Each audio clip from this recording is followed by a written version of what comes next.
Salut à tous et welcome back to my channel, j'espère que vous allez bien. Aujourd'hui on se retrouve dans une nouvelle vidéo et dans une vidéo tier list. Ça fait longtemps que vous m'avez demandé de faire cette vidéo et de classer du coup mes séries préférées, ou plutôt beaucoup de séries, parce que je vous ai demandé sur Instagram de me donner votre série préférée, et j'ai bien dit votre série préférée, vous avez été nombreux à m'en donner 15 000. Bref, vous avez été nombreux à me donner plein de séries, et du coup je pense que cette vidéo se fera en deux parties parce que vous m'avez donné trop de séries. Donc j'ai fait une première partie avec quelques séries que je connaissais et donc on va les classer ensemble. D'ailleurs, je vous mets dans la description le template pour la tier list, comme ça vous pourrez le faire en même temps que moi, et surtout n'hésitez pas à me dire ce qu'il en est, à me les partager sur Instagram ou autre. Bref, n'hésitez pas à me dire quel est votre classement à vous. Mais avant de commencer la vidéo, n'hésitez pas à vous abonner à la chaîne si c'est pas déjà le cas, et de mettre un petit pouce en l'air avant même de commencer. Et surtout, n'hésitez pas à me dire en commentaire si vous voulez une partie 2 à cette vidéo. Je vous invite également à venir me suivre sur Instagram et TikTok, étant donné que c'est les deux autres réseaux sociaux sur lesquels je suis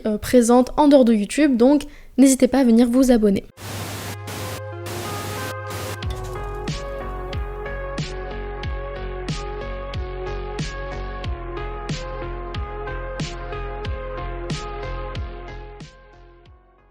Alors, je vais prendre mon téléphone parce que ça aurait été beaucoup trop galère de le faire sur ordinateur, mais j'ai décidé de faire le classement selon plusieurs critères, sinon ça allait être totalement subjectif, j'allais juste vous dire j'aime ou j'aime pas, et je trouvais pas ça assez intéressant. Donc j'ai mis plusieurs critères que je vais respecter en parlant de chaque série, et du coup je vais faire le classement en fonction de ça et pas en fonction vraiment de mes coups de cœur ou autre. Le premier critère, ça va être tout simplement l'intrigue de l'histoire, bien évidemment, donc je vais me baser sur l'histoire, de quoi parle la série, et vous dire ce que j'en pense, si j'aime pas, si je trouve que c'est assez cohérent, etc., etc. Ensuite, en second critère, on va parler des personnages. Est-ce que j'ai réussi à m'attacher aux personnages? Est-ce que les personnages sont suffisamment bons? Est-ce que le jeu d'acteur est assez bon? Bref, vous avez compris, tout ce qui touche aux personnages. En troisième critère, on va partir sur l'émotionnel. Est-ce que la série m'a fait vibrer? Est-ce que j'ai chialé? Est-ce que j'ai rigolé à en perdre l'estomac? Bref, est-ce que j'ai eu des émotions quand j'ai regardé ces séries? Parce que je trouve que c'est ultra important. Et si c'est pas le cas, bah, ça risque de pas passer. Et pour finir, le dernier critère, ce sera tout ce qui est scénographie, décor, musique, ambiance, bref, tout ce qui touche à l'image et au son directement, en dehors donc de l'intrigue et des personnages. N'hésitez pas d'ailleurs à utiliser les mêmes critères que moi pour classer vos propres séries, et on va commencer tout de suite avec la série La Chronique des Bridgerton. En termes d'intrigue, La Chronique des Bridgerton, je trouve que c'est une série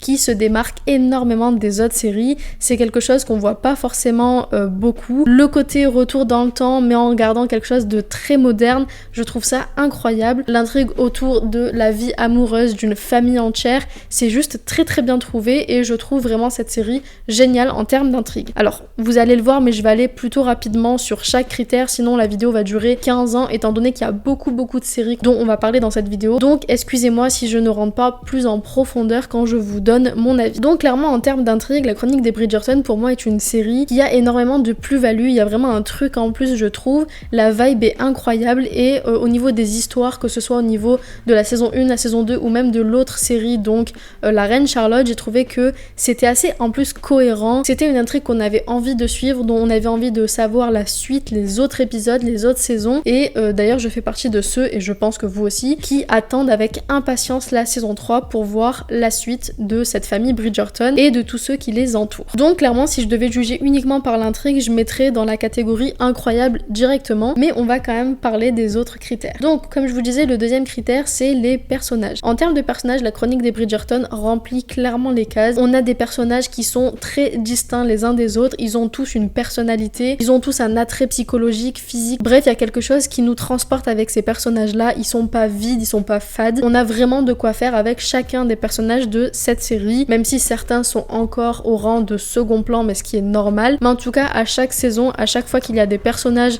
qui sont à l'écran, on sait pourquoi ils sont là, et du coup on s'intéresse énormément à eux et on s'attache à eux. Du coup pour moi, même en termes de personnages, La Chronique des Bridgerton, c'est un sans faute. Maintenant, en termes d'émotions, clairement c'est une série qui m'a fait voyager à travers toutes les émotions. J'ai eu envie de pleurer, j'ai eu envie de rire comme une malade, j'ai eu envie de rêver. En termes donc de scènes amoureuses, clairement ça m'a donné envie de tomber amoureuse alors que je suis déjà amoureuse de quelqu'un. Bref, je pense que vous avez compris là où je veux en venir. En termes émotionnels, vraiment on passe par plein d'émotions différentes, et du coup c'est ce qui fait que cette série est une bonne série, du moins à mon sens. Et pour terminer, est-ce que j'ai vraiment besoin de revenir sur tout ce qui est scénographie, décor, chansons? Je pense pour ceux qui regardent la chronique des Bridgerton, ce sera la même chose pour vous, mais clairement pour moi c'est un sans faute, les décors sont juste magnifiques. Encore une fois, c'est tout ce qui est royauté, château, princesse, on va dire ça comme ça, les longues robes, les maquillages de fou, les coiffures de dingue. Bref, cette série en termes de scénographie, décor, tout ce que vous voulez, c'est juste une pépite. Et les chansons, même là je vais pas y revenir je pense, mais c'est tous des bangers, toutes les musiques sont des bangers dans cette série. Donc pour moi vraiment la chronique des Bridgerton, et c'est aussi pour ça que je vais aussi rapidement sur cette série, bah c'est tout simplement à 100% une pépite que j'adore. Donc clairement il n'y a pas photo, elle va aller directement dans la case incroyable. On va maintenant passer à la deuxième série de cette tier list qui n'est autre que L'été où je suis devenue jolie. Sachant qu'en plus de ça la saison 2 est en train de sortir petit à petit sur Prime Video. Alors comment dire, en termes d'intrigue, L'été où je suis devenue jolie, je trouve que c'est une belle histoire, c'est une histoire d'amour, c'est une histoire de triangle amoureux, et le truc c'est que si ça s'arrêtait seulement à ça, on pourrait se dire bon ok, on connaît déjà, on a déjà vu plein d'histoires d'amour de ce genre, y a pas de quoi en faire toute une histoire. Mais le truc qui rajoute vraiment un surplus, quelque chose de mieux à cette série, c'est toute l'histoire autour de Susanna, de Laurel et Susanna, des personnages qui gravitent autour, mais j'y reviendrai dans la partie personnages, mais vraiment toute l'intrigue autour de, pas Belly, Jérémia et Conrad, tout simplement. Toutes les intrigues donc qui gravitent autour de cette intrigue principale qui est le triangle amoureux, entre guillemets, parce que vraiment le triangle amoureux, dans la saison 1, il apparaît à la moitié de la saison, et dans la saison 2, j'en parle même pas. D'ailleurs, si vous voulez mon avis épisode par épisode de L'été où je suis devenue jolie, n'hésitez pas à venir me suivre sur Instagram, étant donné que tous les vendredis, je vous fais un petit récap de l'épisode que j'ai vu. Bref, en termes d'intrigue, la série est super cool, elle est géniale vraiment, mais pour le coup, je la mettrai pas dans incroyable, je la mettrai plutôt dans très très cool. Mais on va quand même revenir sur les autres critères. Du coup, le deuxième critère, c'est donc les personnages. Et pour les personnages de L'été où je suis devenue jolie, je suis assez mitigée parce que dans un sens, j'aime beaucoup les personnages de cette série, et dans un autre, il y en a certains qui me saoulent un peu. Il y en a certains qui me saoulaient dans la saison 1 que je préfère dans la saison 2, comme par exemple Taylor que je ne supportais pas dans la saison 1 et que j'adore dans la saison 2. Et à contrario, il y a des personnages comme Conrad par exemple, où j'ai un peu plus du mal dans la saison 2. Mais en même temps, c'est ce qui fait le charme de cette série, c'est ce qui fait aussi l'histoire autour des personnages qui ne sont pas vides de sens. Il y a vraiment énormément de matière avec les personnages, certains plus que d'autres clairement, et du coup on va dire que par rapport à ça, je vais là aussi mettre la série dans très très cool et pas incroyable. Bon, tant pis, je vais continuer à parler même s'il y a une voiture qui est en train de se garer pile devant chez moi. En plus, il s'est pas se garer, il est en train de monter sur le trottoir. Génial. Ensuite, on va passer du coup au côté émotionnel de la série. En termes d'émotion, j'ai eu envie de pleurer. D'ailleurs, j'ai pleuré pas mal de fois devant cette série. Donc sur le côté triste, on peut clairement cocher la case parce que c'est vraiment rempli. Mais la série n'est pas que triste, et heureusement d'ailleurs, sinon ce serait un carnage. La série nous offre énormément de moments très romantiques, des moments où on rigole, des moments où on est en joie avec les personnages. Donc pour moi, en termes émotionnels, on est très très bien. Et là, pour le coup, en termes d'émotion, j'ai ressenti pas mal d'émotions en regardant cette série, donc je la mettrai dans incroyable. Et le dernier critère, donc, c'est tout ce qui est scénographique, décor, musique, bref, vous avez compris. Bon, on va commencer par la musique, comme ça c'est fait. Vu les bangers qui nous sortent à chaque épisode, que ce soit avec du Taylor Swift ou du One Direction ou du Olivia Rodrigo dans la saison 2, bref, j'en passe, on a vraiment que des bangers en termes de musique, des musiques ultra actuelles en plus de ça, donc c'est méga cool à écouter et j'adore. Même si je trouve que ça manque quand même d'originalité, parce qu'on reste vraiment sur des choses que les adolescents connaissent évidemment presque par cœur. Mais bon, en soi, c'est pas une mauvaise chose. Maintenant, en termes d'image, on a vraiment ce côté summer vibe avec cette série. D'ailleurs, ça fait clairement partie de l'intrigue, donc ce qui est tout à fait normal. Et dans cette saison 2, on a la chance, entre guillemets, de voir autre chose que juste cette summer vibe, même si on y retourne très très rapidement. Et je trouve l'ambiance assez chouette, assez funny, assez summer. Voilà, on a envie d'aller à la plage, on a envie d'aller à Cousins, hein, clairement. Mais c'est pas non plus un truc de malade de dingue. On va dire que pour ce critère-là, c'est plus la la musique que les images qui me donnent envie de voir la série. Même si clairement le summer vibe c'est très très cool aussi à regarder. Donc clairement si je me base sur tous ces critères, je mettrai la série donc dans la catégorie très très cool. Ensuite on va passer à la troisième série qui est la série Brooklyn Nine-Nine. Oui, je passe du coq à l'âne, clairement les séries n'ont rien à voir les unes avec les autres. Bref, pour ce qui est de Brooklyn Nine-Nine, j'ai énormément aimé cette série, mais par contre en termes d'intrigue c'est une série B, clairement disons-le. C'est une série qui est là pour faire marrer, et c'est une série où l'intrigue n'est pas extrêmement recherchée. C'est plus le côté blague, le côté drôle, funny qui est mis en place dans cette série plus que les intrigues. On va quand même suivre des intrigues sur les personnages principaux de cette série, mais c'est très secondaire. Du coup, à cause de ça, je peux ni la mettre dans incroyable, ni dans très très bien, je la mettrai dans la troisième catégorie. J'ai bien aimé. Ensuite, en termes de personnages, c'est là où la série pour moi relève un petit peu plus le niveau, parce que les personnages sont juste géniaux, on s'attache très très vite à eux, ils sont extrêmement drôles, donc on a envie de passer du temps avec eux, on a envie de les regarder à travers notre écran et de voir tous les épisodes. Donc grâce à ça, pour le coup, les personnages vont remonter la série dans le classement, étant donné que pour moi c'est eux qui font vraiment tout le taf, beaucoup plus que l'intrigue. Mais malheureusement l'intrigue reste quand même assez importante et c'est dommage qu'elle soit pas plus recherchée que ça. Et pareil, en termes d'émotion, cette série m'a fait énormément rire. J'ai beaucoup rigolé. Vraiment, les blagues sont juste à mourir de rire. Je le sais, j'ai dit 15 fois. Mais à part ça, j'ai pas eu plus d'émotion que ça. C'est-à-dire que cette série m'a beaucoup fait rire, mais c'est tout. Et même si c'est logique parce que c'est une série qui est destinée à ça, j'aurais aimé quand même avoir plusieurs moments où il y a des moments tristes, où il y a des moments de remise en question. Alors il y en a, mais pas assez pour que ce soit une émotion qui soit présente pour cette série. Et pour ce qui est scénographie, décor, musique, malheureusement cette série elle est pas ultra recherchée, ultra poussée à ce niveau-là, étant donné que ça reste dans un poste de police ou dans des appartements ou vraiment la ruelle devant le poste de police. Enfin, ils se sont pas cassé la tête pour l'ambiance visuelle et sonore de cette série, ce qui est logique étant donné que c'est une série B, je sais pas vraiment comment l'appeler, mais ça reste une série qui est très tournée sur un groupe de personnes qui font extrêmement rire et qui sont dans un endroit particulier. Un peu comme la série The Office par exemple, où c'est vraiment tourné là où ils travaillent en fait. Malheureusement, même si j'aime énormément cette série et que si je n'avais pas eu tous ces critères, je l'aurais mis bien plus haut, je vais quand même la mettre dans j'ai bien aimé. Ensuite, on va passer à la série Elite. Bon, comment dire? Alors, cette série, c'est un peu compliqué parce qu'en termes d'intrigue, il y a beaucoup d'ambivalence dans cette série. J'ai énormément aimé les 2 premières saisons, je dirais même les 3 premières saisons si vraiment on s'étale sur ce qui se passe à l'intérieur. Donc, on va dire que les 3 premières saisons sont agréables à regarder, elles sont cool. Il y a une intrigue policière en plus d'une intrigue au niveau des étudiants entre eux, des classes sociales, de leur affinité les uns avec les autres, et évidemment de l'histoire de meurtre, clairement.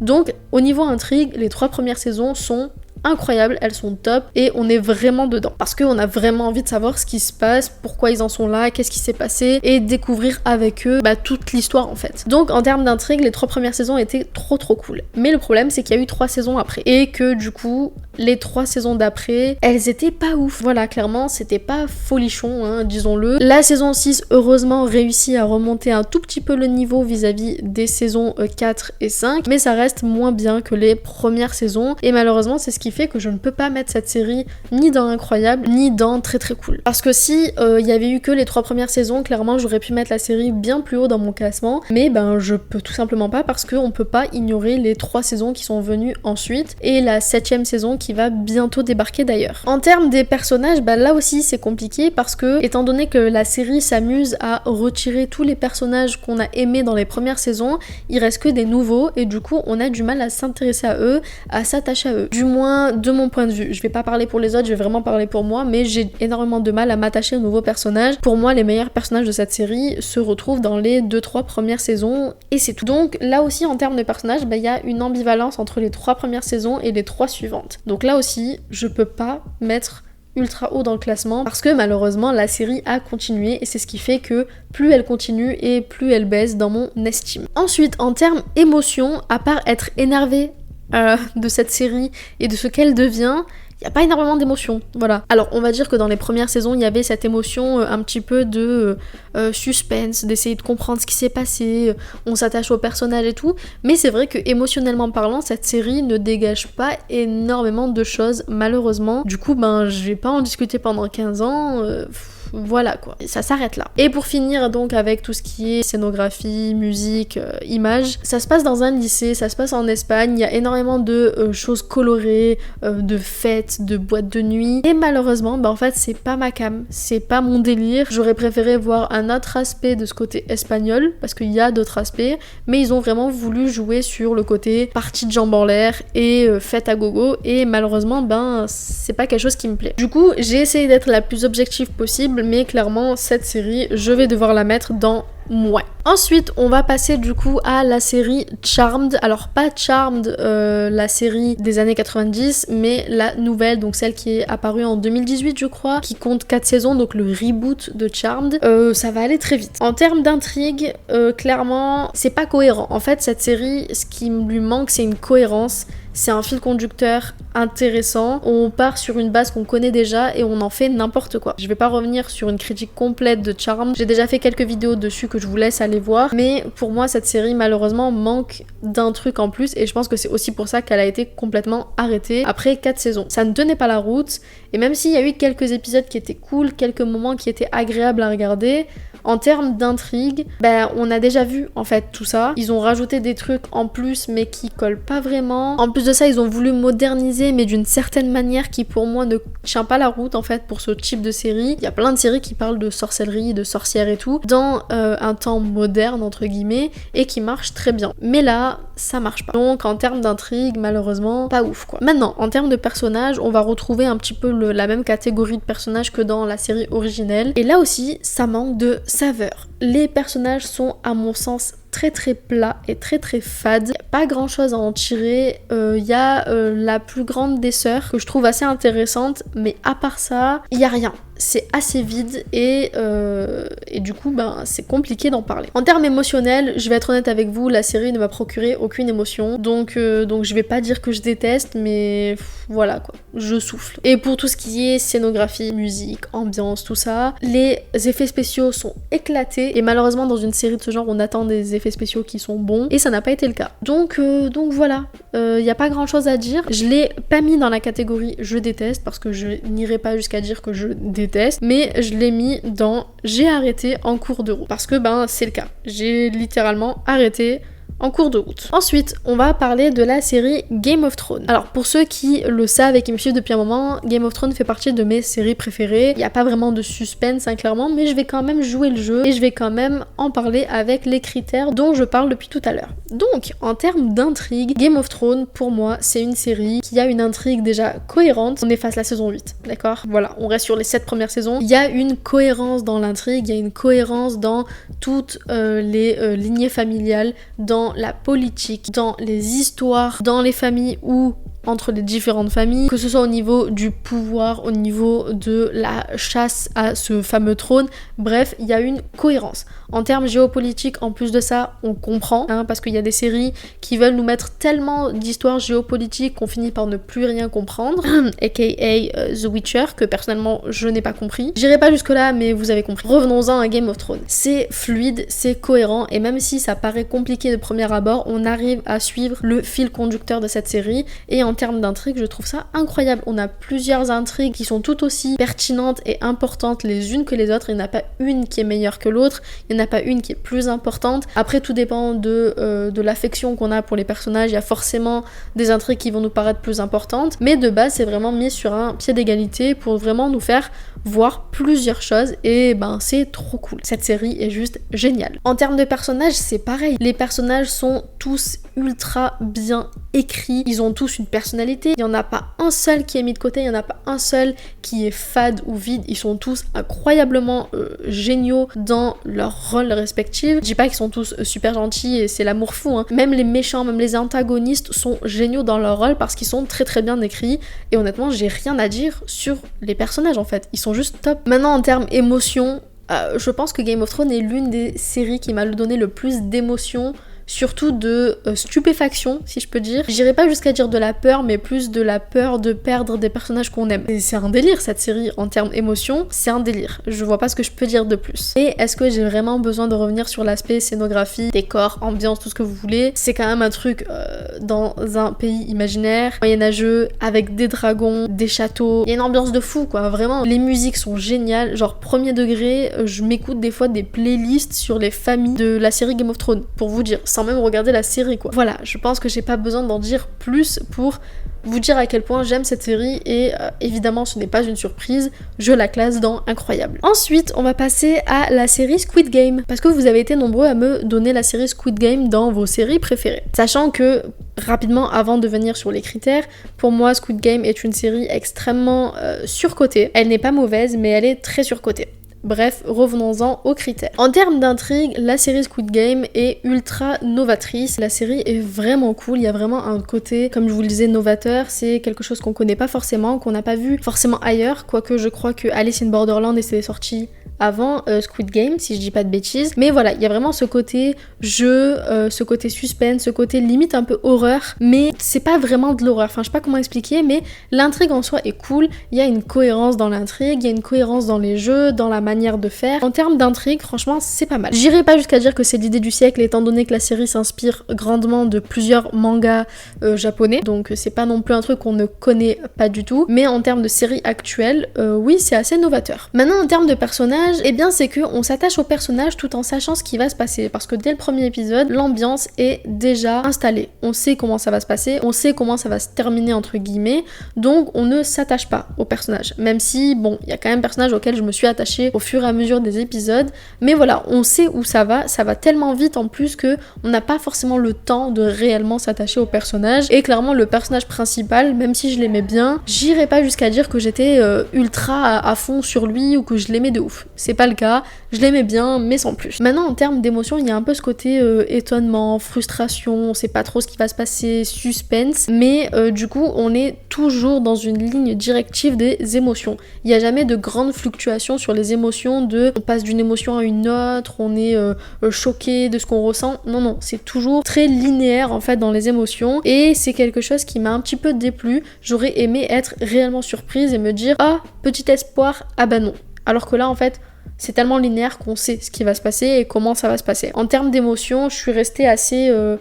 toujours sur la même continuité des mêmes émotions, donc c'est ça qui m'a un petit peu manqué, c'est de pouvoir avoir plusieurs panels d'émotions, ça n'a pas été le cas. Et en termes de scénographie, etc., c'était assez bien vu le fait de le faire en lieu clos, les images sont assez belles à voir, les différents décors des différents jeux étaient assez intéressants à voir, donc pourquoi pas. À ce niveau-là, c'était plutôt cool. Mais encore une fois, l'ambiance est très linéaire, donc je sais pas, ça manquait d'un truc pour moi. Et du coup, clairement, cette série, je ne peux pas la mettre plus haut que j'ai bien aimé. Passons maintenant à la série Sex Education. Sex Education est une série que j'ai beaucoup aimé regarder. D'ailleurs, la dernière saison sort en septembre, je crois. Je suis plus sûre, mais je crois qu'elle sort en septembre. Et ensuite, ce sera terminé, la série sera finie. Et pour le coup, j'ai beaucoup aimé cette série, mais ne nous pressons pas, on va quand même faire critère par critère. En termes d'intrigue, j'ai trouvé l'intrigue de Sex Education ultra innovante, ultra intéressante et surtout très cohérente. On parle quand même d'un garçon, d'un lycéen dont la mère est sexologue et qui va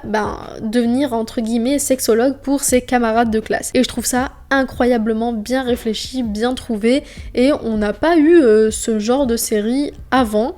Donc c'est cool. Et même si on avait quand même eu des séries qui parlent de sexualité, ça n'a jamais été abordé de la même manière que pour Sex Education. Et rien que pour ça, je trouve que c'est juste génial. Le fait que ce soit un adolescent qui lui-même déjà ne connaît pas forcément sa sexualité, qui conseille les autres, c'est juste trop génial, trop intéressant, et en plus on se marre bien. Pour ce qui est des personnages, j'ai beaucoup aimé la plupart des personnages de cette série, même si certains j'ai eu du mal à m'attacher à eux parce qu'ils étaient que de passage, on va dire. Ça reste des adolescents qui font un petit peu TB parfois, donc j'allais pas m'attacher de ouf à eux, surtout qu'il y a énormément de personnages dans Sex Education, même si on a quand même notre noyau principal, on voit beaucoup de personnages défiler au cours des épisodes. En plus de ça, chaque personnage est bien écrit, chaque personnage a une identité particulière, ils sont tous là à réfléchir sur leur vie, sur leur avenir, ils sont tous en questionnement de qui ils sont, de ce qu'ils sont, de ce qu'ils veulent être et de leur avenir, et du coup c'est plutôt cool à ce niveau-là. En termes d'émotion, j'ai beaucoup rigolé avec cette série, mais j'ai aussi beaucoup appris compris entre guillemets bien évidemment. Il y a énormément d'émotions qui se passent à travers cette série. J'irai pas jusqu'à dire que c'est l'euphorie, j'ai beaucoup rigolé, j'ai beaucoup réfléchi aussi avec cette série et je l'ai trouvée même extrêmement touchante par moments. Donc franchement pour moi en termes d'émotion c'est plutôt bon signe. Et pour tout ce qui est scénographie, décor, ambiance, tout ça, la série est très très belle visuellement mais ça reste dans un lycée donc c'est pas non plus le truc de dingue, mais pour moi les autres critères valident tellement cette série que c'est pas grave. Du coup clairement pour moi Sex Education va dans la catégorie très très cool. On passe maintenant à la série Anne with an E et si vous n'avez pas vu cette série, par pitié allez la regarder, elle est juste incroyable et vraiment c'est l'une de mes séries préférées donc foncez la voir. En termes d'intrigue, clairement Anne with an E pour moi c'est un sans faute limite parce que vraiment on a cette ambiance petite maison dans la prairie mais réalisée de manière très moderne. On va quand même se retrouver dans une famille à la campagne dans une toute autre époque donc avec d'autres coutumes, d'autres façons de faire. Ça raconte en plus de ça l'histoire d'une orpheline, bref c'est pour faire pleurer dans les chaumières hein, clairement, mais pour moi vraiment l'intrigue de Anne with an E est extrêmement bien construite, on suit vraiment l'histoire de A à Z et on est vraiment pris dans tous les épisodes, on a envie de voir la suite, on a envie de connaître la suite, donc pour moi en termes d'intrigue c'est vraiment très très bien et j'adore cette série. Maintenant en termes de personnages, clairement ils sont tous extrêmement bien écrits, encore une fois. On s'attache énormément aux personnages dans cette série, vraiment, je me suis jamais autant attachée à des personnages que dans d'autres séries, je me serais pas forcément attachée, très clairement. C'est pas vraiment que le personnage de Anne, c'est vraiment tous ceux qui gravitent autour d'elle, qui sont extrêmement importants, qui sont extrêmement touchants, et en termes de personnages, vraiment, ils sont bien écrits, ils sont bien amenés, ils ont tous leur identité propre et c'est juste trop trop beau à voir. En termes d'émotion, clairement, j'ai beaucoup pleuré dans cette série. J'ai eu des moments vraiment d'euphorie où j'ai été trop bien, où j'ai rigolé, où j'ai été en joie avec les personnages et des épisodes où j'ai eu juste envie de m'arracher le cœur tellement ça me faisait beaucoup pleurer. Voilà, j'ai beaucoup chialé en regardant cette série. Mais vraiment, allez la voir parce qu'elle est vraiment cool. Et pour terminer, pour tout ce qui est scénographie, tout ça, c'est génial. Vraiment, parce que encore une fois, on est transporté dans une autre époque avec donc des vêtements différents, des coiffures différentes, des façons de parler différentes. Et même en termes de musique, c'est juste trop beau. Les musiques te donnent envie de chialer. Bref, cette série est géniale et clairement, je vais pas en débattre pendant 2 heures. Je la mets dans incroyable. Voilà, c'était logique. Ensuite, on va passer maintenant à la série The 100 et clairement, je vais être honnête avec vous, mon avis a pas mal changé sur cette série entre le moment où j'ai commencé à la regarder et où je la regardais et aujourd'hui. Tout simplement parce que avec le recul, le fait qu'elle soit terminée aujourd'hui et que donc j'ai une vision plus globale de la série, je la vois d'une autre manière. En termes d'intrigue, la série The 100 a très bien démarré avec une intrigue assez dystopie, utopie et c'était rare qu'on voit ça dans des séries. Généralement, le sujet de la dystopie et de l'utopie, on le voyait surtout dans des films et là c'était assez novateur je trouve de l'avoir mis dans une série. Le fait que ce soit une histoire de personnes dans l'espace qui vont sur Terre après que la Terre ait été contaminée, bref, toute l'histoire, vraiment toute l'intrigue était géniale jusqu'à un certain point. Ça va me faire un petit peu comme ce que je disais pour Elite, même si c'est pas du tout au même level, hein, bien évidemment. J'aime beaucoup plus The 100 que Elite, faut pas déconner. Mais il y a vraiment ce truc de les premières saisons sont géniales, il y a une vraie intrigue, il y a un vrai fil conducteur, on suit vraiment les personnages jusqu'à un moment où ça devient du what the fuck et ça part en cacahuète. Et à cause de ça, malheureusement, je ne vais pas pouvoir mettre cette série haut dans le classement parce que la série a perdu en saveur, a perdu en authenticité au travers des saisons. Et c'est dommage. Maintenant, pour ce qui est des personnages, j'aime beaucoup les personnages de The 100. Même Clark, voilà, que beaucoup détestent. Moi, c'est un personnage que j'aime bien, Clark. Je trouve qu'elle a son authenticité, elle a vraiment sa personnalité propre, une personnalité qu'on peut ne pas aimer. Mais vraiment, en termes de personnages, la série est plutôt bien parce que chacun a sa personnalité, chacun a son petit truc à lui. Et malgré le fait qu'il y ait énormément de personnages dans cette série, ils sont tous distinguables. Je sais pas si ça se dit. Bref, on les distingue tous les uns des autres, quoi. Il y en a pas un qui ressemble à l'autre, ils sont tous très différents et en même temps très semblables. Donc à ce niveau-là, je suis plutôt contente. En termes d'émotion, étant donné qu'on parle quand même d'une série dystopie-utopie, j'ai pas rigolé de ouf dans cette série, j'ai pas passé des moments euphoriques en regardant cette série, j'ai surtout été dans le côté de l'émotion pas négative, hein, je dirais pas jusque là, mais dans l'émotion tristesse, dans l'émotion surprise, dans l'émotion qu'est-ce qui va se passer, on sait pas trop, de peur limite pour certains personnages. Mes émotions ont été dans une seule sphère entre guillemets, ou du moins dans une partie émotionnel et pas l'autre. Et c'est ça qui est dommage. J'aurais aimé avoir des émotions positives et négatives, et là ça a été plus dans la sphère négative. Alors quand je dis négatif, c'est pas dans le sens j'ai pas aimé, mais plus dans le sens j'ai été triste, j'ai été en colère, j'ai été surprise, j'ai été étonnée, ce genre-là. Et évidemment, pour ce qui est de tout ce qui est filmographie, etc., la série pour moi est très très belle visuellement. On parle quand même de personnes qui sont différentes de ce qu'on a l'habitude de voir en termes d'humains. Enfin voilà, il y a tout un aspect autour de The 100 qui a vraiment sa patte artistique qui se voit énormément. Quand tu regardes un épisode de cette série, tu sais que t'es en train de regarder cette série. Donc à ce niveau-là, c'est plutôt cool. Mais du coup, malheureusement, par rapport au fait que les dernières saisons étaient pas ouf à mon sens, où je me suis vraiment ennuyée en regardant les dernières saisons, je la mettrai quand même dans la catégorie j'ai bien aimé. Ensuite, on va passer à la série Jane the Virgin. Pour Jane the Virgin, c'est un peu comme Anne with an E. Si vous n'avez pas vu cette série, par pitié, allez la regarder parce qu'elle est incroyable. Pour ce qui est de l'intrigue, Jane the Virgin, c'est une intrigue amoureuse, bien évidemment. On a donc toute une histoire autour d'un triangle amoureux, on va dire, mais surtout, l'intrigue principale concerne Jane elle-même et le fait qu'elle tombe enceinte alors qu'elle est encore vierge. D'où le titre de la série. Et cette intrigue est incroyable, je trouve, parce que j'avais jamais vu une série comme ça, j'avais jamais vu ce type d'intrigue assez loufoque, on va dire, et j'ai trouvé ça juste incroyable. Et sans rentrer dans les détails pour pas spoiler ceux qui n'ont pas regardé, cette série est juste magnifique à regarder et l'intrigue est très cohérente tout le long de la série, même si parfois elle peut tirer un petit peu en longueur quand on connaît pas trop la série, mais personnellement c'est l'une de mes séries préférées, je l'ai adorée et chaque épisode était juste une pépite à regarder pour moi. En termes de personnages, là aussi vraiment pour moi c'est un banger parce que j'ai aimé absolument tous les personnages de cette série, même les personnages dits méchants entre guillemets, on finit par s'attacher à eux, on finit par avoir des émotions positives pour eux, et pour moi c'est juste incroyable de voir autant de personnages qu'on finit par aimer dans une série, et vraiment c'est l'effet que m'a fait Jane the Virgin. J'ai eu énormément d'affection pour tous les personnages de la série et tous ceux qui gravitent autour de Jane. Maintenant en termes émotionnels, clairement cette série pour moi c'est vraiment du 100% parce que j'ai autant rigolé que pleuré, j'ai autant été énervée que triste que euphorique. Je suis passée par tout un panel de mes émotions par rapport à cette série, donc clairement je peux en dire que du bien. Et pour tout ce qui est donc scénographie, etc.,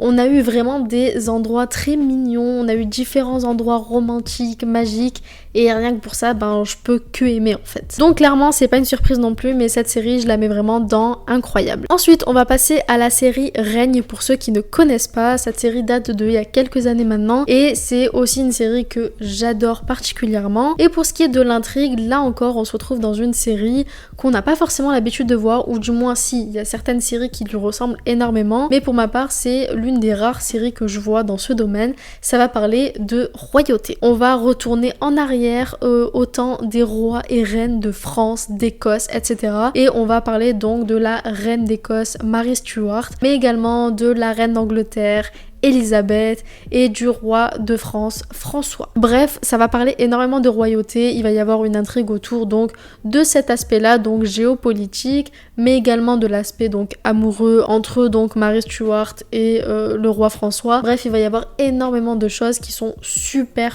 intéressantes dans cette série. Il va y avoir de la guerre, il va y avoir de l'amour, il va y avoir des complots, il va y avoir même de la magie avec Nostradamus. Bref, en termes d'intrigue, j'ai trouvé cette série vraiment bien construite, vraiment cohérente et vraiment intéressante à regarder. Maintenant en termes de personnages, là aussi c'est une série où j'ai apprécié beaucoup de personnages.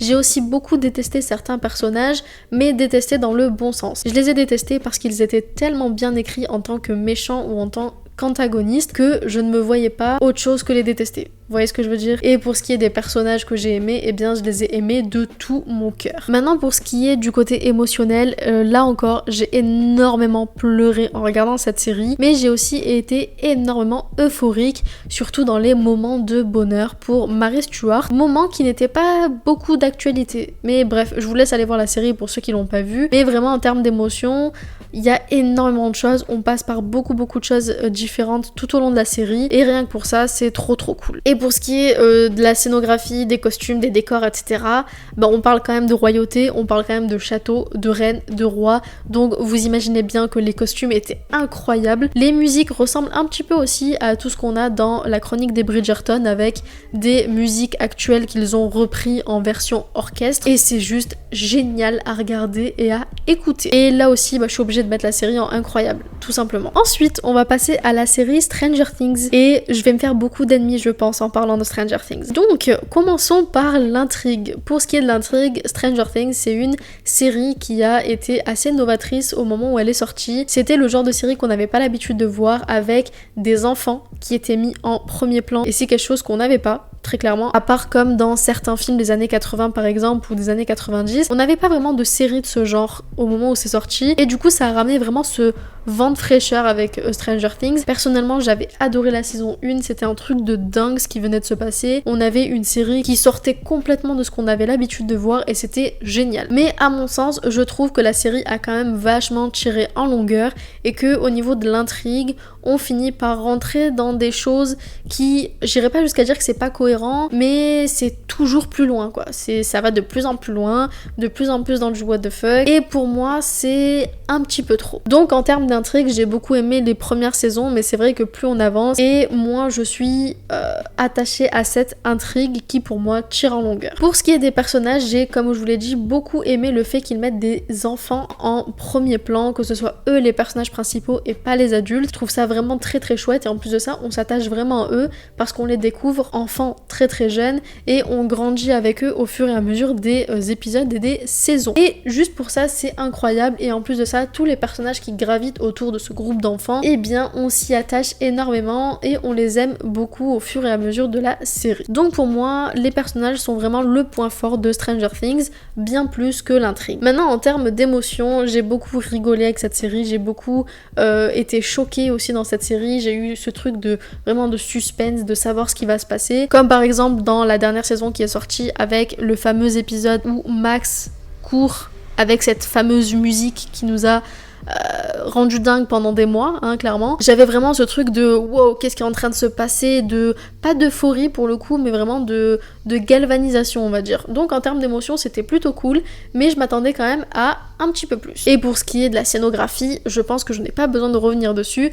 Je trouve ça incroyable ce qu'ils ont fait, c'était génial. Mais pour moi, vraiment, ce qui me dérange avec cette série, c'est déjà le fait qu'elle soit extrêmement surcotée à mon sens. Il y a des séries qui sont bien mieux et qui sont moins mis en lumière et surtout que au fur et à mesure des saisons je me suis un petit peu perdue dans l'univers Stranger Things. Du coup à cause de ça je ne vais pas pouvoir mettre la série dans incroyable mais je la mets quand même dans très cool. Et on va passer maintenant à la série Vampire Diaries et je pense que je vais étonner beaucoup d'entre vous avec le classement que je vais mettre pour Vampire Diaries. En termes d'intrigue, Vampire Diaries, je trouve que ça a été un petit peu l'effet inverse, c'est-à-dire qu'on a commencé avec une intrigue vraiment basique avec une meuf qui tombe amoureuse d'un vampire. Voilà, c'était vraiment ça l'intrigue de base, et plus on avançait dans les épisodes, plus on avançait dans les saisons, et l'intrigue, à mon sens, devenait de mieux en mieux, jusqu'à la saison 6. Pour moi, la saison 6 est la meilleure saison de Vampire Diaries, mais c'est aussi la dernière bonne saison de Vampire Diaries. Pour moi, les saisons 7 et 8 sont vraiment pas ouf, elles manquent d'un truc, et malheureusement, c'est ce qui fait qu'aujourd'hui, avec du recul, je ne peux plus considérer cette série comme une masterclass. Parce que, eh bien, mon avis a énormément évolué au fur et à mesure des années avec cette série, et même si pendant très longtemps elle a fait partie de mes séries préférées, aujourd'hui je ne peux plus la considérer comme ça. Mais l'intrigue est bonne, même si pour moi ça reste une intrigue très basique, très adolescente, très limite cucul à praline avec une histoire d'amour qui n'en finit pas. Et c'est ça pour moi le petit point négatif, on va dire, de Vampire Diaries. Maintenant, en termes de personnages, j'ai beaucoup aimé les personnages, je me suis énormément attachée aux personnages. En même temps, j'ai grandi avec ces personnages pendant 8 longues années, forcément. Donc, je ne peux que les aimer, même si, encore une fois, aujourd'hui, avec du recul, il y a beaucoup de personnages dont je trouve l'utilité pas très utile en fait, et pour moi qui n'avait pas forcément intérêt à être là dans la série et qui était même plutôt vide et fade. Je pense notamment à Tyler, à Matt bien évidemment, et même je sais plus comment il s'appelle, au petit frère de Helena. Steven. Bref, vous avez compris, j'ai eu un petit trou de mémoire on va dire, mais c'est pas grave. Maintenant en termes émotionnels, je vais pas mentir, j'ai chialé comme une merde devant Vampire Diaries. J'ai ressenti beaucoup d'amour aussi pour cette série. Je suis passée par beaucoup d'émotions, donc je ne peux pas dire que cette série ne m'a pas procuré d'émotions, c'est complètement faux. Je suis passée vraiment par plein de phases différentes en termes émotionnels. Et pour ce qui est de la scénographie, des décors, des effets spéciaux évidemment, la série était plutôt bien faite en termes d'effets spéciaux pour le coup. Et Mystic Falls est une ville que j'adore et que j'aimerais énormément aller visiter un jour dans ma vie, donc je ne peux que confirmer en termes de scénographie. Mais encore une fois, mon avis a énormément évolué sur cette série dans sa globalité depuis mes 15 ans, étant donné que j'ai 25 ans aujourd'hui, et du coup je ne peux plus la mettre dans incroyable, mais je la mets quand même dans très cool. On va passer maintenant à la série Riverdale. Clairement, ça va être très rapide. Pour moi, la série Riverdale, en termes d'intrigue, les 2 premières saisons, je dirais même la première saison, était excellente. La 2e saison était un peu moins bonne, mais ça allait. Et à partir de la 3e saison, c'était une catastrophe. Voilà, je vais pas rentrer dans les détails. En termes de cohérence, c'est n'importe quoi. En termes de fil conducteur, j'en parle même pas. Bref, je pense que je ne suis pas la seule à penser ça, mais Riverdale, on va repasser sur l'intrigue. Hein. Maintenant, en termes de personnages, malheureusement, ce qui a fait que aujourd'hui, je n'ai plus du tout ce truc que j'avais envers les personnages que j'aimais beaucoup dans les premières saisons, c'est leur jeu d'acteur. J'ai sincèrement l'impression qu'il s'est dégradé au fur et à mesure des saisons, et je pense sincèrement que c'est parce que eux-mêmes ne se prennent pas au sérieux lorsqu'ils filment les épisodes. Parce que ça se ressent qu'ils ne sont pas à fond, du moins pas aussi à fond que la première, voire la 2e saison. Là, on sent qu'ils ont lâché l'affaire et qu'ils le font juste parce qu'il faut le faire et parce qu'ils aiment leur petite famille. Clairement, Riverdale, en termes de personnages, je vais pas revenir dessus pendant 15 ans, mais voilà. En termes émotionnels, à part de la frustration, je vois pas ce que j'ai ressenti dans cette saison, clairement. Je vais pas la mettre dans j'ai détesté parce que j'ai quand même adoré la saison 1 et j'ai bien aimé la saison 2, mais émotionnellement parlant, à part du qu'est-ce qui se passe, je sais pas ce que j'ai ressenti. Et en termes de scénographie, de décor, d'ambiance, tout ça, ça fait très comic book. Donc sur ce point-là, je ne peux pas dire que j'ai pas aimé parce que j'aime beaucoup l'ambiance avec Pops, avec le lycée, avec leur façon de s'habiller, leur façon de parler, etc., etc. Je trouve que la série est quand même belle visuellement et même en termes de musique. Et je ne parle pas des épisodes musicaux qui sont pour moi une horreur. Bref, je vais quand même mettre cette série dans mouais et pas dans j'ai détesté grâce aux 2 premières saisons. On va passer maintenant à la série Euphoria et là aussi je vais aller très rapidement avec cette série, mais pour moi en termes d'intrigue, il y en a pas. Voilà, c'est une série qui parle d'alcool, c'est une série qui parle de drogue, qui parle d'adolescents qui font n'importe quoi de leur vie, mais en termes d'intrigue, c'est plutôt vide. En termes de personnages, j'ai beaucoup aimé les personnages de Euphoria et je pense que c'est ce qui sauve un petit peu la série parce que ils sont assez chouettes à regarder, on a envie de savoir leur vie, on a envie de savoir ce qui va se passer, mais vraiment, voilà quoi, je souffle. Quand on voit ce qui leur arrive, ce qui se passe dans leur vie, on va dire que c'est pas non plus le truc de dingue. Maintenant, en termes d'émotion, à part de la gênance, là aussi j'ai pas senti grand chose avec cette série, je vais être honnête avec vous, j'ai pas été euphorique lol, en rigolant ou en étant ultra joyeuse pour les personnages. J'ai pas non plus pleuré, j'ai pas senti de la colère ou autre. J'étais vraiment juste gênée de ce que je voyais à l'écran et ça s'arrête là. Encore une fois, je ne vais pas dire que je déteste la série parce que j'y trouve quand même des petits points que j'ai bien aimés, des petits épisodes qui étaient assez sympas, mais c'est pas non plus un truc de dingue. En fait, la série malheureusement va dans un objectif qui ne me plaît absolument pas et qui est en plus de ça filmé d'une façon que je n'aime pas du tout. Donc c'est très compliqué de la juger sur ça. Maintenant, ce qui va encore une fois sauver la série, c'est tout ce qui est ambiance, décor, musique, image, qui est juste incroyable. On nous vend du rêve, même si ça reste sous le prisme limite de l'alcool et de la drogue, hein, clairement. Mais vraiment, il y a ce truc très paillettes, très coloré, mais en même temps très... on sait pas trop ce qui se passe. Et ce côté-là, bizarrement, je l'ai bien aimé, on va dire, dans la série.